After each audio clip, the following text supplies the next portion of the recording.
SS news నేను మీ చాందిని.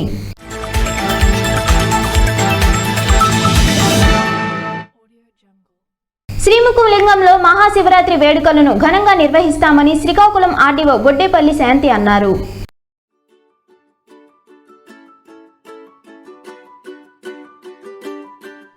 శ్రీముఖలింగేశ్వర ఆలయంలో మహాశివరాత్రి పర్వదినాన్ని ఘనంగా నిర్వహించేందుకు ఏర్పాట్లు చేస్తున్నామని శ్రీకాకుళం ఆర్డీఓ గొడ్డేపల్లి శాంతి అన్నారు. జలుమూరు మండలం శ్రీముఖలింగంలో కొలువై ఉన్న శ్రీముఖలింగేశ్వర ఆలయంలో గురువారం సాయంత్రం అధికారులతో సమీక్ష సమావేశం నిర్వహించారు. సందర్భంగా ఆమె మాట్లాడుతూ ప్రతి ఏడాది జరిగిన విధంగానే శ్రీముఖలింగేశ్వర క్షేత్రంలో మహాశివరాత్రి వేడుకలను నిర్వహించడం జరుగుతుందని అన్నారు. క్రమంలో భక్తులకు ఎటువంటి ఇబ్బందులు కలగకుండా తగిన ఏర్పాట్లు చేసేందుకు కృషి చేస్తామని ఆమె వివరించారు. ఈ క్రమంలో స్థానిక అధికారులతో ఆలయ కార్యనిర్వహణ అధికారులతో పాటు ఆలయ అర్చకులతో ఆమె సమీక్ష సమావేశం నిర్వహించారు. ఈ సందర్భంగా ఆమె మాట్లాడుతూ పగడ్బందీగా మహాశివరాత్రి వేడుకలు నిర్వహిస్తామని, అలాగే చివరి రోజున చక్రతీర్థ స్నానాలకు కూడా ఎటువంటి ఇబ్బందులు లేకుండా జరిగిన ఏర్పాట్లు చూస్తున్నామని ఆమె స్పష్టం చేశారు. ఈ కార్యక్రమంలో DSP Sivaramareddy, circle inspector D Ramu, ఇతర అధికారులు, కార్యవర్గ సభ్యులు తదితరులు పాల్గొన్నారు. మీరేం చెప్తారు? రావాలి కదా వాళ్ళు. ఇటువంటి ముఖ్య కార్యక్రమాలు జరుగుతున్నప్పుడు లైన్ మ్యాన్ పంపిస్తే ఎలా అవుతుందండి? మీ డిఈఓ ఏఈ ఎవరో రావాలి కదా.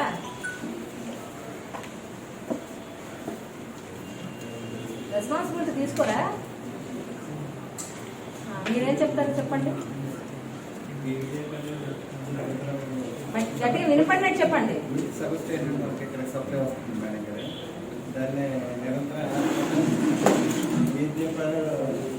అన్ని వీధులంటే పేపర్ వేస్తాను. లేకపోతే ఎక్కడైనా చదువుతుంటే ట్రాన్స్ఫారంలో ట్రబుల్స్ లేకుండా ముందు జాగ్రత్తగా అర్థింగ్స్ ఇవన్నీ చెక్ చేసుకుంటాను.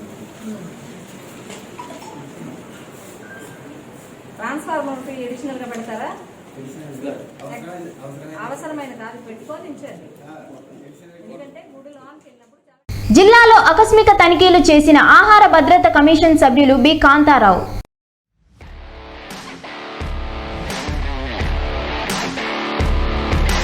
రాష్ట్రంలో ఆహార భద్రత చట్టాన్ని పటిష్టంగా అమలు చేయాలని రాష్ట్ర ఆహార భద్రత కమిషన్ సభ్యులు బి కాంతారావు చెప్పారు.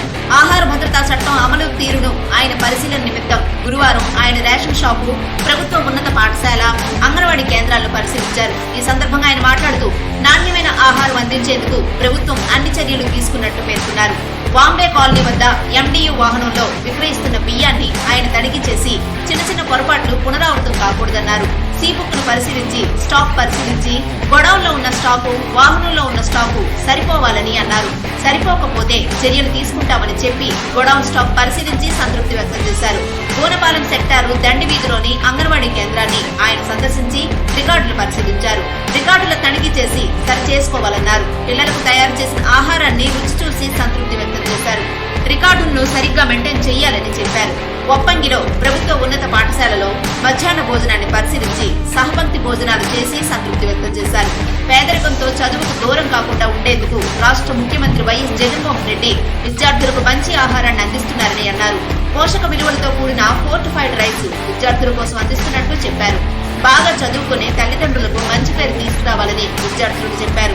డైనింగ్ హాల్ చాలా బాగా ఏర్పాటు చేసినట్లు ఆయన కొనియాడారు. విద్యార్థులు ఆహార సమస్యలు ఏమైనా ఉంటే 9966242414 నెంబర్కు ఫోన్ చేయాలన్నారు. పాఠశాల రికార్డులను పరిశీలించారు. విద్యార్థులకు మధ్యాహ్న భోజనం సరఫరా చేసే అక్షయ్ పాత్ర, సెంట్రలైజ్డ్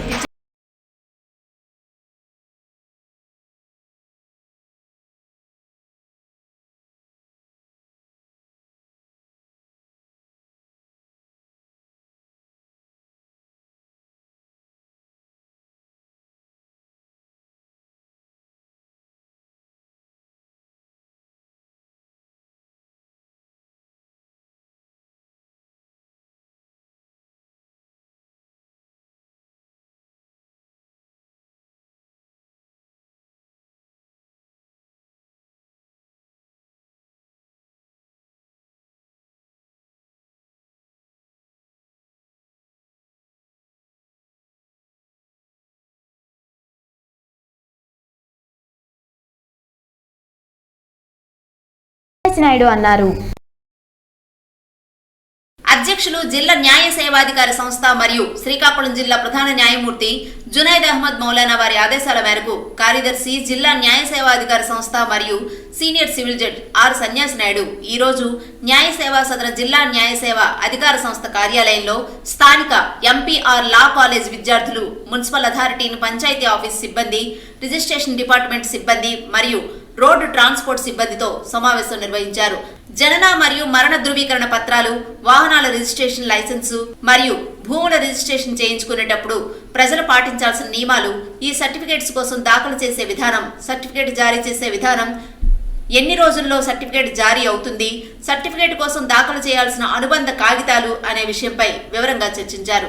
సమావేశంలో మున్సిపల్ కమిషనర్ చల్లా ఓబులేస్ మాట్లాడుతూ జనన మరణ సర్టిఫికేట్లు మరియు మ్యారేజ్ రిజిస్ట్రేషన్ సర్టిఫికేట్స్ పొందాలంటే పౌరులు ఏ రకంగా దాఖలు దరఖాస్తు చేయాలి, వాటికి కావలసిన ఆధారాలతో ఏవి జత చేయాలి, ఎవరిని సంప్రదించాలి అనేవి సవివరంగా తెలియజేశారు.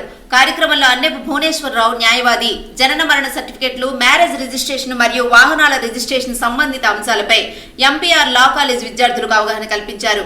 ఈ సమావేశంలో ప్రతి వాహనదారు లైసెన్స్ తప్పనిసరిగా పొంది ఉండాలని, వాహనాన్ని రిజిస్ట్రేషన్ తప్పనిసరిగా చేయించాలని, ఇన్సూరెన్స్ తప్పనిసరిగా తీసుకోవాలని, వాహన రిజిస్ట్రేషన్ లో గానీ, ఇన్సూరెన్స్ విషయంలో గానీ, లైసెన్స్ విషయంలో గానీ అలసత్వం వహించి నిర్లక్ష్యం చేస్తే తీవ్రమైన నష్టం వాటిల్లుతుందని, ఇన్సూరెన్స్ లేకుండా ఎవరైనా వాహనాన్ని నడిపి ప్రమాదానికి గురైనప్పుడు భారీ మొత్తంలో పరిహారం ఆ వాహనం యొక్క ఓనర్ చెల్లించాల్సిన అవసరం ఏర్పడుతుంది. కావున తప్పనిసరిగా వాహనాలన్నీ ఇన్సూరెన్స్ చేయించుకోవాలని అన్నారు.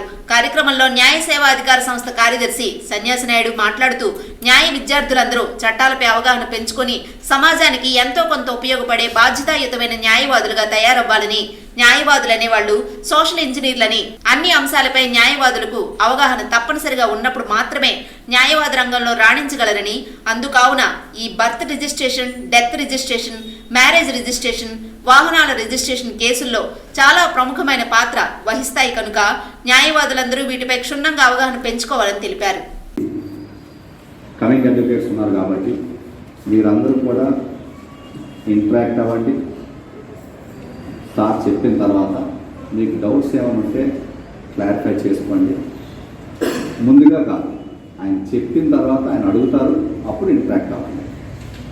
మళ్ళీ ఒక సైడే ఫీడింగ్ అంటే స్పూన్ ఫీడింగ్ కాకుండా రెండు వైపులా ఉంటే బెటర్, విషయం అనేది మంచి బయటకు వస్తుంది, అందరికీ అది తెలుస్తుంది, తెలియాలి. ఎందుకంటే డబ్బు అయితే పెట్టి తాగలం కానీ జ్ఞానాన్ని తాగకూడదు. అది 10 మందికి పంచాలి, మంచిది కూడా నచ్చింది. ఎందుకంటే మనకు తెలియని విషయాలు కూడా తెలుసుకోవడానికి వీలుపడుతుంది. కాబట్టి ఈ సదస్సుని ఉద్దేశించి ప్రిన్సిపాల్ గారు సహకారం తీసుకోవాలని మహేష్ గారిని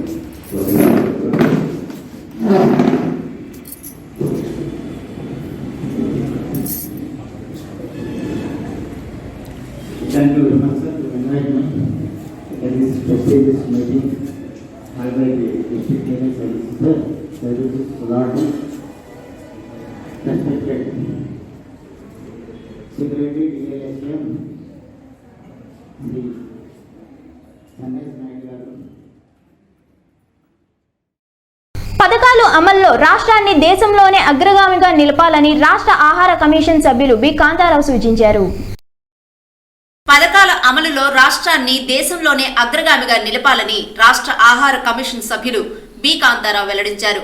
గురువారం కలెక్టరేట్ సమావేశ మందిరంలో శ్రీకాకుళం జిల్లాలో ఆహార భద్రత చట్టం అమలుపై సంబంధిత శాఖలతో రాష్ట్ర ఆహార కమిషన్ సభ్యులు సమీక్షా సమావేశం నిర్వహించారు. ఈ సందర్భంగా ఆయన మాట్లాడుతూ ఆహార భద్రత చట్టం పటిష్టంగా అమలు నిమిత్తం ఆహార కమిషన్ ను ముఖ్యమంత్రి ఏర్పాటు చేయడమైందని చెప్పారు. దేశంలో ఎక్కడా లేని విధంగా ముఖ్యమంత్రి ఆహార కమిషన్ ఏర్పాటు చేసినట్టు పేర్కొన్నారు. ఈ సమావేశంలో పౌర సరఫరాల శాఖ డిఎం జయంతి, డిఈఓ జి పగడాలమ్మ, మహిళా శిశు సంక్షేమ శాఖ పీడి కె అనంతలక్ష్మి తదితరులు పాల్గొన్నారు. వజ్రపు కొత్తూరు మండలం నగరంపల్లి గ్రామ పంచాయతీలో గడప గడపకు మన ప్రభుత్వం కార్యక్రమం ఘనంగా ప్రారంభించారు. వజ్రపు కొత్తూరు మండలం నగరంపల్లి గ్రామ పంచాయతీలో గడప గడపకు మన ప్రభుత్వం ఘనంగా ప్రారంభమైంది. కార్యక్రమంలో మంత్రి సీదిరి అప్పలరాజుకి ఘనంగా స్వాగతం పలికారు. ముందుగా గ్రామ దేవతలకు ప్రత్యేక పూజలు నిర్వహించి అనంతరం పార్టీ జెండా ఆవిష్కరణ చేసి తరువాత సుమారు 13 లక్షల రూపాయలతో నిర్మించిన వజ్రపు కొత్తూరు మండల పరిషత్ కాంప్లెక్స్ ఆవరణలో ఉన్న అన్ని ప్రభుత్వ భవనాల మంచినీటి సరఫరా విభాగాన్ని ప్రారంభించారు. అనంతరం నగరంపల్లి గ్రామంలో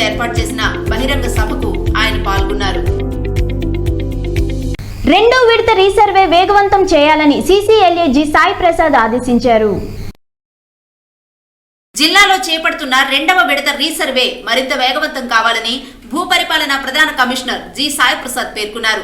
రీసర్వేపై సంయుక్త కలెక్టరు, రెవెన్యూ డివిజనల్ అధికారులతో ఆయన వీడియో కాన్ఫరెన్స్ నిర్వహించారు. ఈ సందర్భంగా మాట్లాడుతూ రీసర్వే పనులు వీలైనంత త్వరగా చేపట్టాలన్నారు. ప్రతి విడతలో డ్రాఫ్ట్ ఆర్ఓఆర్లు రికార్డ్ చేయాలని అన్నారు. అనంతరం ఫైనల్ ఆర్ఓఆర్లు రికార్డ్ చేసి ఆర్డీఓ, తహసీల్దార్ కార్యాలయాల్లో అందుబాటులో ఉంచాలన్నారు.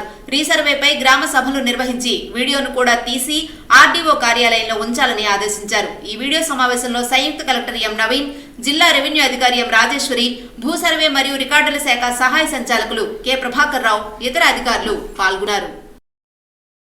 ముఖ్యమంత్రి సహాయ నిధి ద్వారా సహాయం అందజేసిన ఎమ్మెల్యే కళావతి.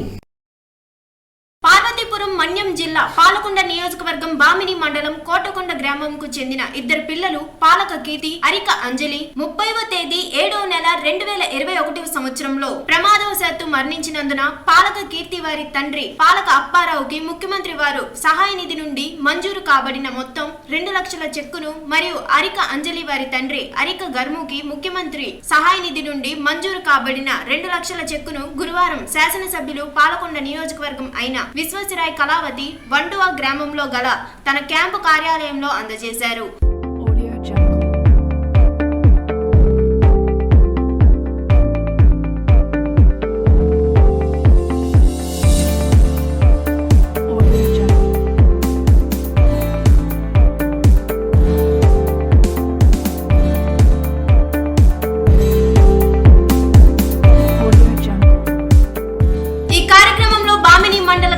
మరియు ఎంపీపీ ప్రతినిధి తోట సింహాచలం, బామిని మండల vice MPP Onagadda Dharmarao, Bottaguda sarpanch Bittika Anant, Bottaguda MPTC Bittika Tulasi, Battili MPTC Tinga Annaji, Bottaguda సచివాలయ కన్వీనర్ అరిక జమ్మయ్య, వైఎస్ఆర్సీపీ నాయకులు గేదెల మోహన్ రావు మరియు ఇతరులు పాల్గొన్నారు. ఇవన్నీ ఈనాటి ఎస్ఎస్ న్యూస్ విశేషాలు. Stay tune to SS news.